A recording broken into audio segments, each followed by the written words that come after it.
अच्छा जी, अब next topic है हमारा नेक्रोटाइजिंग एंटेरोकोलाइटिस। सबसे पहले केस डिस्कस किया गया है। इन्फेंट बॉर्न हुआ है 32 वीक ऑफ जेस्टेशन पे, यानी प्री टर्म इन्फेंट है। नाउ 10 डेज़ ओल्ड है, ठीक है, अब उसको 10 दिन हो गए। He was doing well on increasing enteral feeding, ठीक है, क्योंकि प्री टर्म है तो एंट्रल फीडिंग दी थी तो उस पर सही था बिल्कुल। लेकिन now he has bilious vomiting for the last 2 hours, ठीक है, प्रोजेक्टाइल बिलियस वॉमिटिंग यानी बाइल भी उसमें है, तो लास्ट 2 आवर्स से, यानी उसको फीडिंग इनटॉलरेंस हो गई है। He has grossly bloody stool, blood भी आ रहा है स्टूल में। क्लिनिकल एग्जामिनेशन पे वो लेथार्जिक है, ब्रेडिकार्डिया है उसको। उसका एब्डोमेन बिल्कुल टेंस और डिस्टेंडेड है, ठीक है, abdomen with decreased bowel sound and bilious aspirate, ठीक है, जो बिलियरी वॉमिटिंग की है उसकी एस्पायरेशन भी मिल रही है। न्यूमाटोसिस इंटेस्टाइनलिस यानी इंट्राम्यूरल गैस, न्यूमाटोसिस इंटेस्टाइनलिस इंट्राम्यूरल गैस, और बावल वाल की थिकनिंग, ये जो है ना हमें प्लेन रेडियोग्राफ एब्डोमेन पे मिला है। एब्डोमेन डिस्टेंडेड है, टेंडर है, हमने एब्डोमेन को रेडियोग्राफ करवाया तो उस पर हमें बावल वाल की थिकनिंग भी मिल रही है और इंट्राम्यूरल गैस नज़र आ रही है, यानी स्मॉल या लार्ज इंटेस्टाइन की जो वॉल है उसके अंदर जो है गैस आ जाए तो उसको हम कहते हैं, ठीक है। एक तो इंटेस्टाइनल लूमेन में तो वैसे ही गैस होती है ना नॉर्मली भी, तो लेकिन ये वॉल में आ गई है, इंटेस्टाइनल वॉल में गैस आ गई जो in the form of cyst या पॉकेट्स की तरह भी हो सकता है, तो ये हमें नज़र आ रहा है। अब डेफिनेशन क्या है, नेक्रोटाइजिंग एंटेरोकोलाइटिस एक एक्वायर्ड नियोनेटल डिसऑर्डर होता है, ठीक है, एक्वायर्ड है जो रिप्रेजेंट कर रहा है and expression of a serious intestinal injury following a combination of vascular, mucosal and toxic insult to a relatively immature gut. बेचारा बच्चा प्री मेच्योर पैदा हुआ है, इमेच्योर गट है उसकी, वहाँ पर उसको कॉम्बिनेशन ऑफ इंजरीज़ हुई हैं, सीरियस इंटेस्टाइनल इंजरीज़ हुई हैं, जैसे कि या तो वहाँ पे उसको गट पे, उसकी इमेच्योर गट में कोई वास्कुलर या म्यूकोज़ा का म्यूकोजल या कोई टॉक्सिक इंसल्ट हुई है, ठीक है, वास्कुलर, म्यूकोजल या टॉक्सिक इंसल्ट हुई है और उसकी वजह से जो है नेक्रोटाइजिंग एंटेरोकोलाइटिस हो जाता है। ठीक हो गया, तो डेफिनेशन समझ में आ गई। Necrotising enterocolitis acquired neonatal disorder representing and expression of a serious intestinal injury following a combination of vascular, mucosal and toxic insult to a relatively immature gut. तो इसका इंसिडेंस कितना है, ये तकरीबन कॉमनली जो इसमें अफेक्टेड इन्फेंट है वो मोस्ट कॉमनली प्री मेच्योर होते हैं, मोस्ट कॉमनली, ठीक है, क्योंकि उनकी गट जो है इमेच्योर है, वहाँ पे ये इंजरी हो रही है। तो नेक्रोटाइजिंग एंटेरोकोलाइटिस वाले जो इन्फेंट होते हैं ना वो रिप्रेजेंट करते हैं 1.7 से 7.0% of the neonatal intensive care unit admission, ठीक है। नियोनेटल आईसीयू की एक बहुत बड़ी वजह आईसीयू एडमिशन की नियोनेट्स की वो नेक्रोटाइजिंग एंटेरोकोलाइटिस है, 1.7 से 7.0%। इसकी पैथोफिजियोलॉजी क्या है, कैसे ये डेवलप होता है, एक्चुअली इसमें जो है बॉवल इस्कीमिया हो जाती है secondary to preceding perinatal asphyxia, generally is regarded as a cause of bowel wall injury. बच्चे को अगर पेरीनेटल एस्फिक्सिया हुआ, पहले मैं रीड करती हूँ, मैं आपको एक्सप्लेन करती हूँ, देखिए, बॉवल इस्कीमिया, ठीक है, देन है introduction of milk, then provide a substrate for the bacterial overgrowth, bacterial invasion of the bowel wall often with the gas production pneumatosis intestinalis lead to the tissue necrosis and perforation। तो ये बहुत easy सी इसकी pathophysiology है कि सबसे पहले step 1 होता है कि बॉवल इस्कीमिया हो जाती है, यानी बच्चा जब पैदा हुआ, अगर पेरीनेटल उसको एस्फिक्सिया हुआ था ड्यूरिंग या आफ्टर बर्थ, उसको ऑक्सीजन जो है ये नहीं थी, लैक ऑफ ऑक्सीजन की वजह से एस्फिक्सिया में अगर गया तो उसकी ऑब्वियसली बॉवल की भी इस्कीमिया होगी, वहाँ बॉवल की तरफ भी ऑक्सीजन नहीं गया होगा, मतलब इंटेस्टाइन की तरफ ब्लड फ्लो रिड्यूस हुआ होगा। तो इस्कीमिया जो हुई है बॉवल की, उसकी वजह से बॉवल की वाल डैमेज हो चुकी है, ठीक है, अब वो ज़्यादा ससेप्टेबल है कि उसमें इंजरी होगी। तो स्टेप 2 है, अब बच्चे ने दूध पिया, इंट्रोडक्शन ऑफ मिल्क। अब मिल्क जो है जब गट में आया तो न्यूट्रिएंट रिच इन्वायरमेंट होता है वो बैक्टीरिया के लिए टू ओवर ग्रो, वहाँ पर फिर और ज़्यादा बैक्टीरियाज ओवर ग्रो करेंगे क्योंकि मिल्क एक सबस्ट्रेट की तरह एक्ट कर रहा है, न्यूट्रिएंट्स हैं उसमें, ठीक है।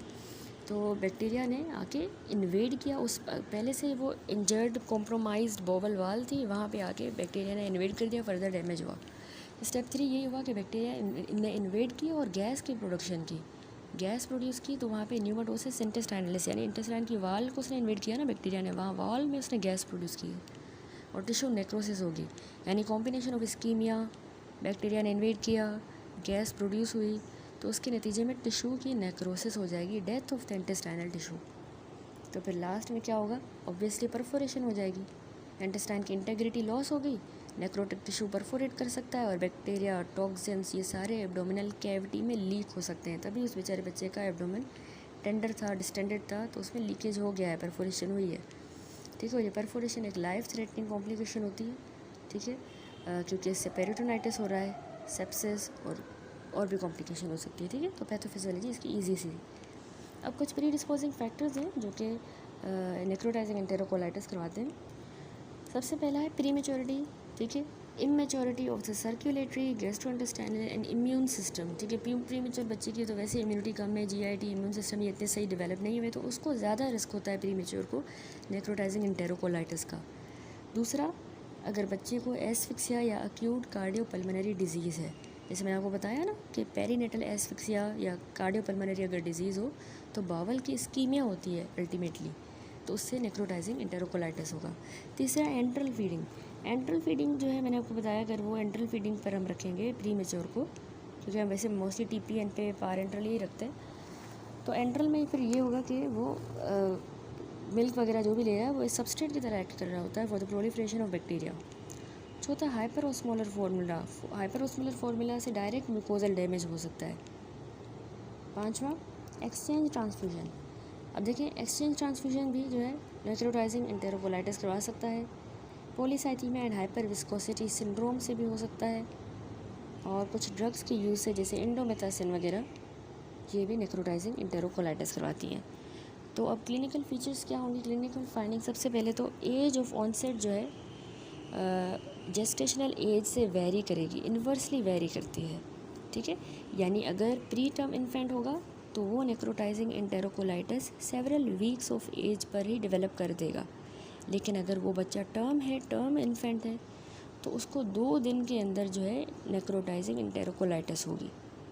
ठीक है, तो ऑनसेट जो है ना, जिसको ये डिजीज़ ऑनसेट होगा, उसका एज से इन्वर्स रिलेशन है।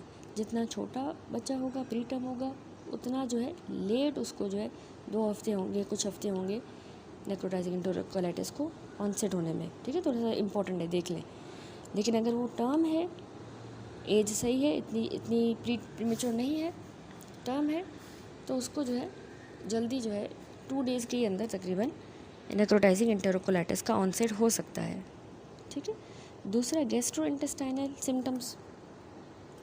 क्लिनिकल फाइंडिंग है, जीआईटी के अलग हैं, सिस्टमिक अलग हैं। जीआईटी में क्या मिलेंगे हमें, गैस्ट्रिक रेजिडम। गैस्ट्रिक रेजिडम क्या होता है, एक्चुअली डिलेड गैस्ट्रिक एम्पटिंग को कहते हैं, which is often bile stained feeding intolerance. ठीक है, गैस्ट्रिक एम्पटिंग सही नहीं हो रही, डिले हो रही है, और बाइल स्टेन्ड रेजिडुअल है। गैस्ट्रिक रेजिडम यही होता है कि जो अमाउंट ऑफ फार्मूला या मिल्क जो स्टमक में रह जाता है ना फीडिंग के बाद स्टमक में, उसको हम गैस्ट्रिक रेजिडम कहते हैं।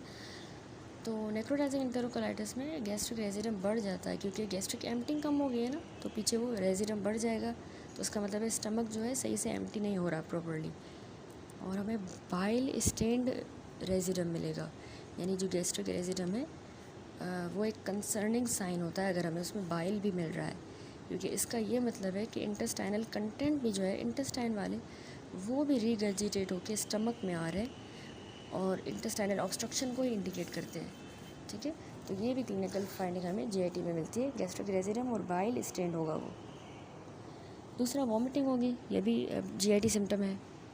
नेक्रोटाइजिंग एंटेरोकोलाइटिस में वॉमिटिंग, एब्डोमेन डिस्टेंडेड होगा, टेंडर होगा, ब्लड होगा स्टूल में जो कि अकल्ट भी हो सकता है, ग्रॉस।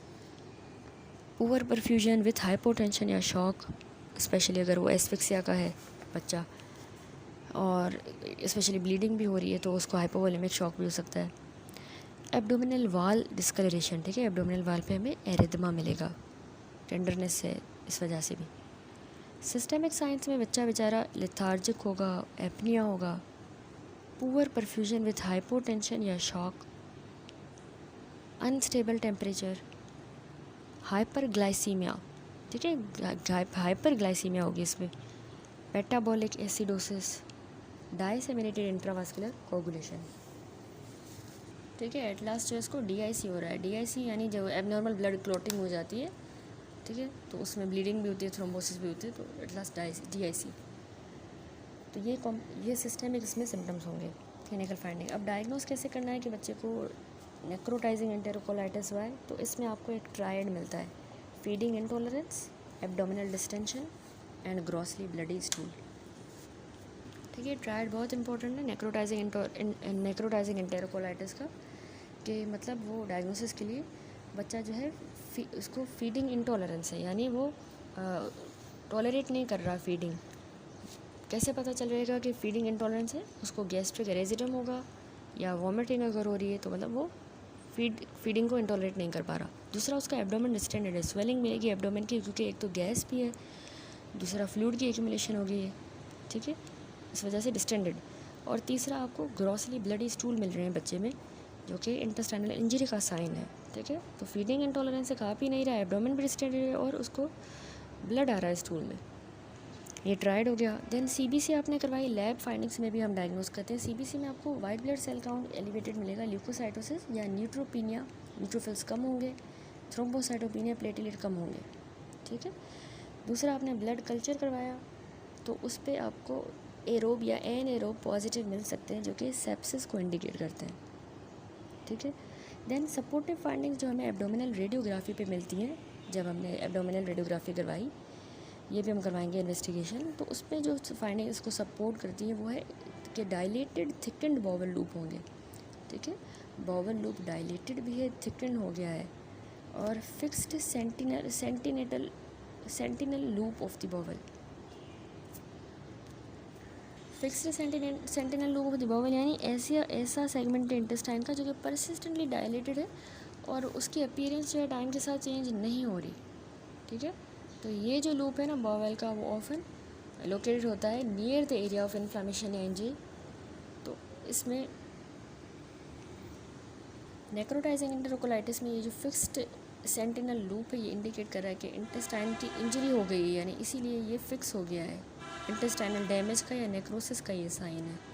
दूसरा, इनपेंडिंग परफोरेशन को भी इंडिकेट करता है कि अब ये फिक्स जो सेंटिनल लूप है, ये एक वार्निंग साइन है कि अब पोटेंशियल बावल परफोरेशन हो सकती है, ठीक हो गया। तो इसके अलावा जो हम करवा रहे हैं इन्वेस्टिगेशन, ये हमें एब्डोमिनल रेडियोग्राफी पे ये फाइंडिंग मिलेंगी, ठीक है। डायलेटेड थिकन्ड बावल लूप होंगे और fixed sentinel loop of the Bawal.